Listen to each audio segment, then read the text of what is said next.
Іспанія оголосила про новий пакет військової допомоги. Про це повідомила міністерка оборони Іспанії Маргарита Роблес під час вчорашнього засідання у форматі «Рамштайн».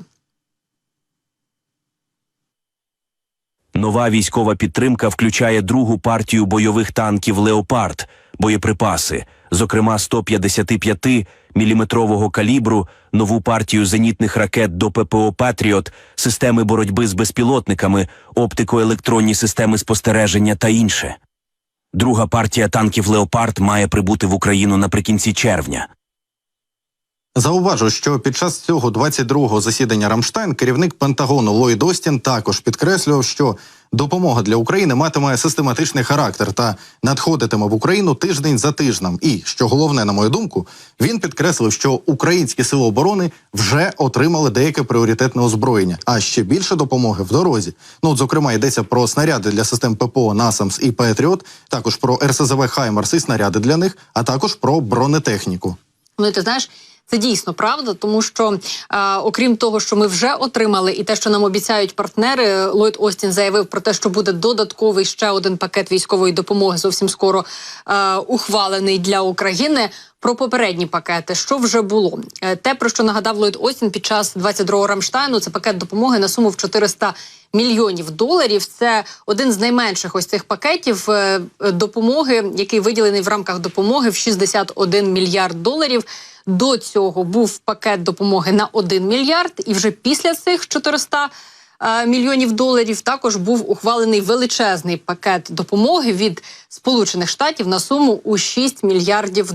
Звісно, що ми розуміємо, що найголовніше – це саме темпи поставки цієї зброї на територію України до наших оборонців, отримання нашими захисниками ось цієї обіцяної підтримки. Дуже багато експертів насправді зараз що говорять про те, що боєприпаси, які обіцяні були нашими чеськими партнерами, і от в рамках чеської ініціативи те, що ми мали отримати, що нібито вони вже або частково доставлені на фронт, або в тому повному обсязі, який нам обіцяли доставити на початку червня. Це те, про що, зокрема, говорив і президент Чехії Петр Павел. Чому говорять? Говорять по ситуації на фронті загалом. Тобто по тому, що відповідно здатні нині зробити наші військові. Сподіваємося, направду, що це так. Тут дійсно наша влада працює потужно з нашими партнерами, аби сказати, що нам потрібно, де нам це потрібно, і в якій кількості нам це потрібно, і головне, в який термін. Але про термін. Президент України у інтерв'ю Reuters висловився про те, що допомоги станом на зараз потрібно ще більше. Західні країни вкрай повільно ухвалюють рішення про військову допомогу Україні, що ускладнює становище Збройних сил України. Надання допомоги, зокрема систем ППО «Патріот», є одним великим кроком уперед, але перед цим були 2 кроки назад. Кожне рішення, до якого приходимо ми, а потім усі разом, запізнюється приблизно на рік. І просто зараз я пропоную ситуацію на полі бою, ситуацію з поставками військового озброєння, і, зокрема, ті погрози, які нині лунають від Росії, обговорити з нашим військовим експертом. Сергій Грабський долучається до нашого ефіру. Пане Сергію, я вас вітаю. Добрий вечір. Мої вітання, студія. Добрий вечір. Інститут вивчення війни, що пише, що російські так звані військори інформували про деяке просування в районі Липців на 200-400 метрів і захоплення дачних ділянок на північ від Липців. А ще просування в районі села Зелене. Проте візуального підтвердження цих заяв, власне, немає. Джерело, так би мовити, сумнівне. Як особисто ви оцінюєте перебіг подій загалом на Харківському напрямку?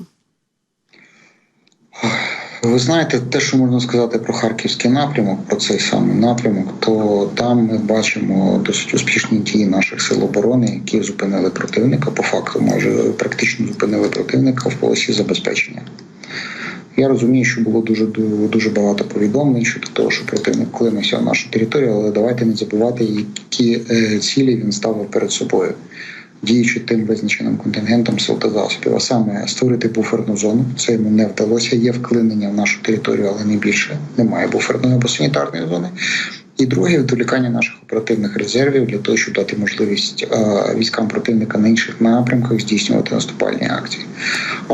Жодної з цих задач, як я вже сказав, виконано не було, тому ми бачимо таке просування, знов-таки, маючи об'єктивну перевагу по чисельності особового складу, просуватися на 200-400 метрів, навіть якщо це мало місце, це не говорить про успішність бойових дій з боку противника. Але це разом з тим говорить про те, наскільки мужньо наші захисники боронять цю ділянку фронту. Бої там тривають, бої дуже важкі, тому що для противника немає значення, які втрати вони понесуть. Вони будуть намагатися і далі лізти до тих пір, поки в них буде кому лізти.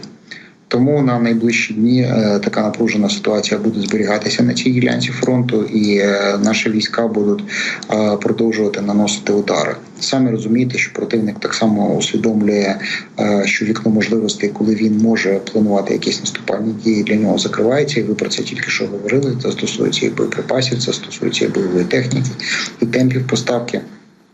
І відповідно до цього вони будуть намагатися просуватися як можна швидше, як можна відчайдушніше на всіх ділянках, де вони намагаються здійснити таке просування. Це стосується не тільки Харкова. Харківська операція – це операція по відволіканню наших сил та засобів. Вона була для противника невдалою, це треба розуміти.